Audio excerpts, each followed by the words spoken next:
നിസ്കാരം ഒരു ദിവസത്തേക്ക് 30 പ്രാവശ്യമാക്കും. മൂസാ നബി അത് സമ്മതിക്കില്ല. മുഹമ്മദ് പിന്നെ അള്ളാഹിനോട് പറയും, അള്ളാഹ് തൻ്റെ തീരുമാനം മാറ്റും, അത് 25 പ്രാവശ്യമാക്കും. ഇങ്ങനെ ലേലം വിളിയോട് ലേലം വിളിയായിരുന്നു.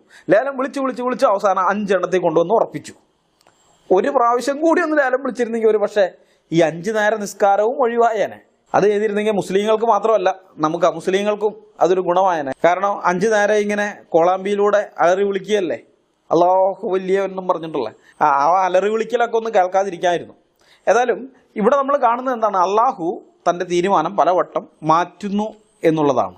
അപ്പം അങ്ങനെയാണെങ്കിൽ സ്വന്തം ഇഷ്ടപ്രകാരം എന്ത് വേണമെങ്കിലും തീരുമാനിക്കുന്നവനും പ്രവർത്തിക്കുന്നവനും കൽപ്പിക്കുന്നവനും തൻ്റെ തീരുമാനം പുനഃപരിശോധിക്കേണ്ടതില്ലാത്തവനും എന്ന് അള്ളാഹു സ്വമദ് എന്ന ആയത്തിന് ഇസ്ലാമിക പണ്ഡിതന്മാർ അർത്ഥം കൽപ്പിക്കുമ്പോൾ അത് അള്ളാഹുവിന് ചേരുകയില്ല എന്ന് ഞങ്ങൾ പറയുന്നതിൻ്റെ കാരണം അള്ളാഹു പലവട്ടം തൻ്റെ തീരുമാനങ്ങൾ പുനഃപരിശോധിക്കുകയും തിരുത്തുകയും ചെയ്തിട്ടുള്ള ഒരുവനായതുകൊണ്ടാണ്.